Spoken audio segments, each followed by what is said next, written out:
buenos días, amigos televidentes, bienvenidos a Pensamiento Crítico por Ecuador TV. En el primer bloque tendremos a la flamante ministra de Salud, doctora Margarita Guevara, con quien vamos a conversar sobre los retos en la salud pública ecuatoriana durante su gestión.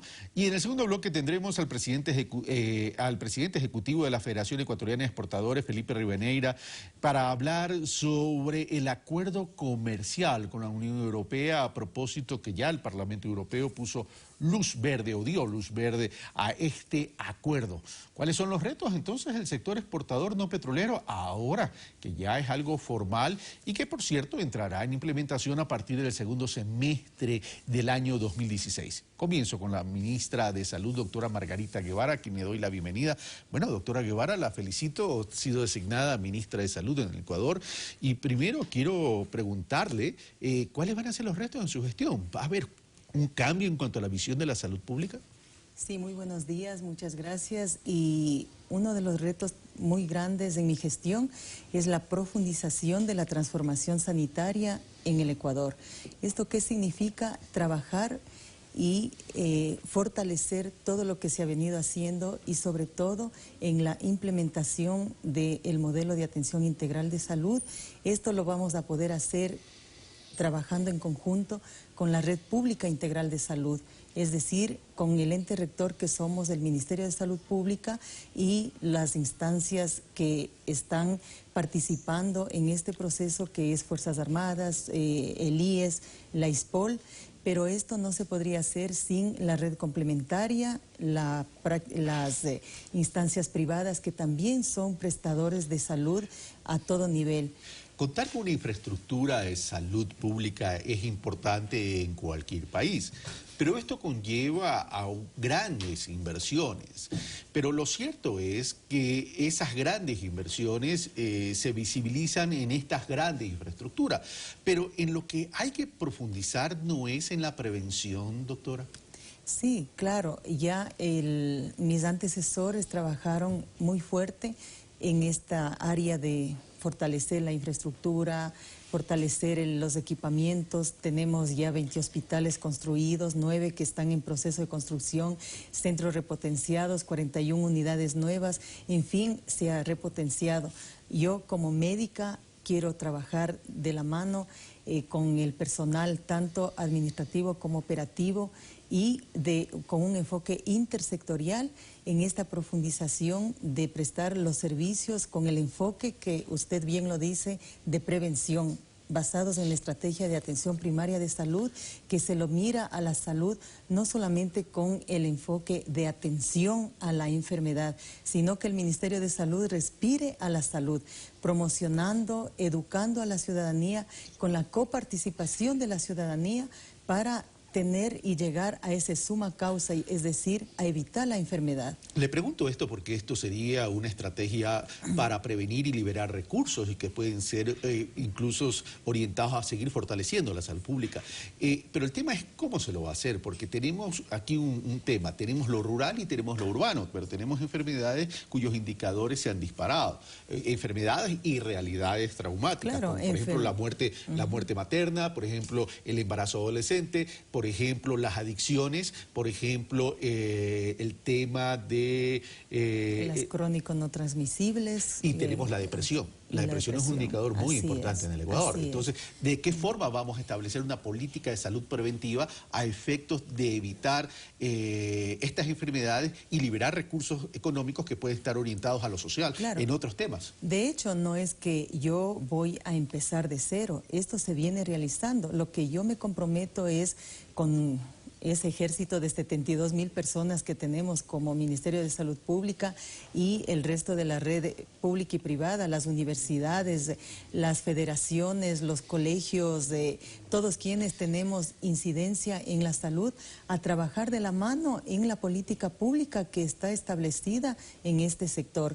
Y por supuesto, esto con la rectoría del Ministerio y aplicando las estrategias de muerte materna, que es captar a las mujeres embarazadas en todos los rincones del país, alertar en las 3 demoras que podemos prevenir la muerte materna, pasando a prevenir las enfermedades crónicas no transmisibles con hábitos de vida saludables, en cuanto al tema de depresiones, en cuanto al tema de embarazo en adolescentes, todos los que usted ha mencionado. Eso no solamente depende de nosotros, los servidores de salud, es la corresponsabilidad de la ciudadanía. Nuestra tarea es con el enfoque intersectorial como frente social, con el Ministerio Coordinador que nos cobija a educación, salud, bienestar social, trabajar en la educación a la ciudadanía, en darles la información para poder prevenir las enfermedades. Debe ser un plan integral. El problema es que aquí en el Ecuador ha existido una gran brecha social en el sentido de educación, en el tema de salud pública. Entonces el tema es cómo llegar a esa población. Se va a hacer trabajos comunitarios, es decir, se va a zonificar el país, o por ejemplo hablemos de una ciudad, se va a zonificar la ciudad en términos de barrios, en términos de mancomunidades barriales, a efectos de poder educar de una forma mucho más personalizada, mucho más eficiente. Se hablaba del doctor de la familia, del doctor del barrio, es decir, ¿cómo se va a instrumentar todo esto? Claro, nosotros tenemos el modelo de atención integral que está trabajando ya y tenemos los equipos de atención integral de salud. Estos equipos están conformados por médico, enfermera, técnicos en atención primaria que se están formando. Ya en enero vamos a graduar a 1.700, alrededor de 1.700 que se están formando en 17 institutos.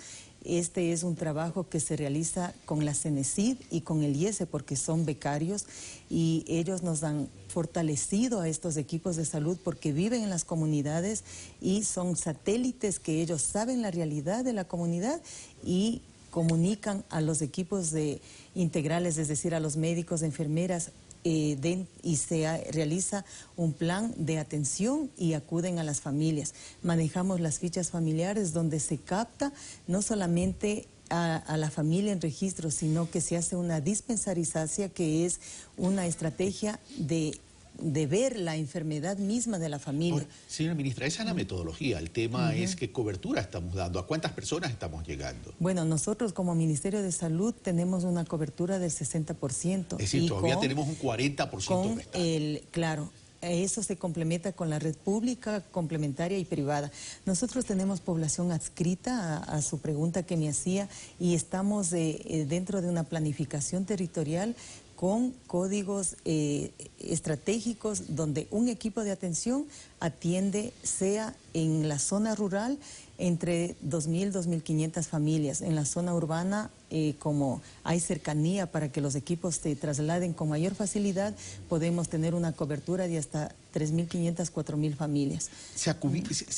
La brecha en lo rural se ha cerrado, se ha disminuido. Le pregunto esto porque antes lo rural aquí ha estado olvidado y yo creo que todavía hay deficiencias en lo rural, no necesariamente en el tema de salud, estoy hablando como concepto general. Y uno de los grandes puntos, el problema es el tema de la desnutrición, por ejemplo.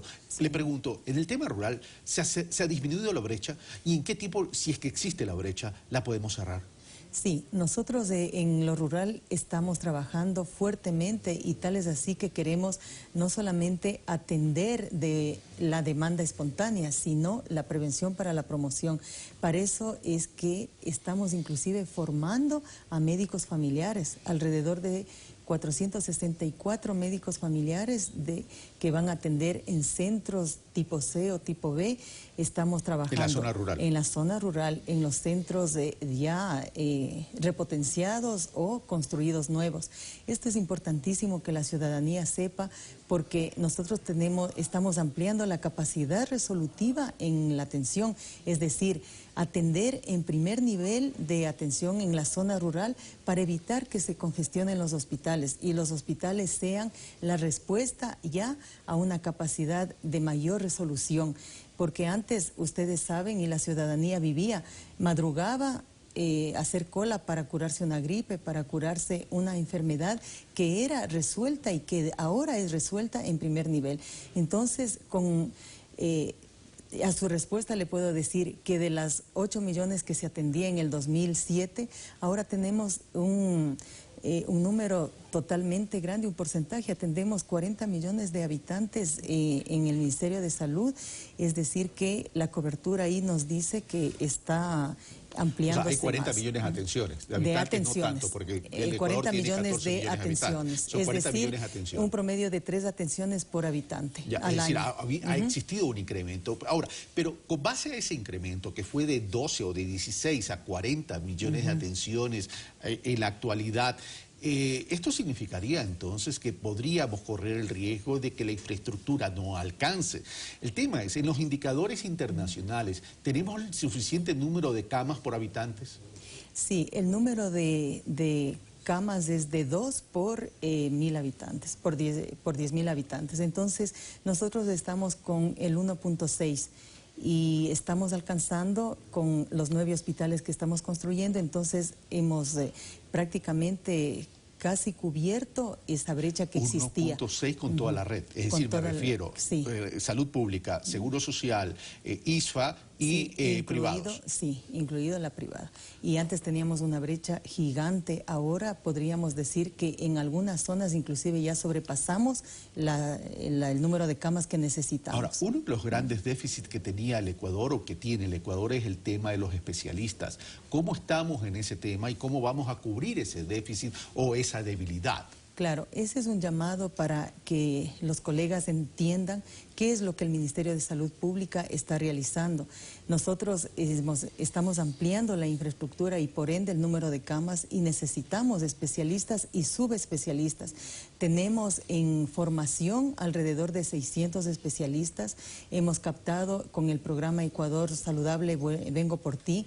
Tenemos alrededor de 1.600 especialistas extranjeros y nacionales que han venido del exterior. Esto es un tema temporal hasta que nosotros cubramos la brecha y sobre todo porque hay especialistas que no quieren nuestros trasladarse por obvias razones, su familia, algún tema personal, sobre todo a las zonas de difícil acceso, y es ahí donde tenemos especialistas extranjeros atendiendo en los hospitales. Y conforme nosotros vamos cubriendo la brecha con nuestro personal ecuatoriano, vamos agradeciendo a los especialistas que han venido a poner el hombro en esta transformación de la salud en el país. El tema de los medicamentos es otro tema que genera polémica casi siempre. ¿Cómo se piensa o cuál es la estrategia para de una vez por todas erradicar estos problemas en relación al tema de la oferta necesaria de medicamentos y del acceso fácil a los medicamentos? Sí, nosotros estamos trabajando. En el 2011 ya hubo la primera experiencia de la subasta inversa de medicamentos y ahora estamos trabajando de la mano con instancias pertinentes, en este caso CERCOV, que sea la plataforma de la comercialización a gran escala. Entonces estamos con la subasta inversa de medicamentos a nivel nacional, donde vamos a tener un ahorro considerable de alrededor de 1,5 millones. Es decir, que hacemos una compra corporativa. ¿Qué significa esto? Que los técnicos han trabajado en las fichas técnicas de los medicamentos, está a la orden, digamos, en el portal de compras, y la entidad desconcentrada, porque trabajamos en la desconcentración, es decir, hospitales, unidades de salud, entran al portal, ven la necesidad, hacen un clic, es decir, se ha facilitado ese proceso y compran de manera desconcentrada los medicamentos que requieran. Los laboratorios nacionales de preferencia y los internacionales que están tomando, digamos, participación, entregan, distribuyen in situ los medicamentos para que la dispensación sea de manera oportuna y con los medicamentos no tengamos problemas de caducidades, porque en los términos de referencia están todos esos temas. Entonces, les facilitamos a las unidades desconcentradas, la población va a tener de manera oportuna y el ahorro es importante. Señora ministra, muchas gracias. Muchísimas gracias. Bueno, nosotros continuamos con Pensamiento Crítico.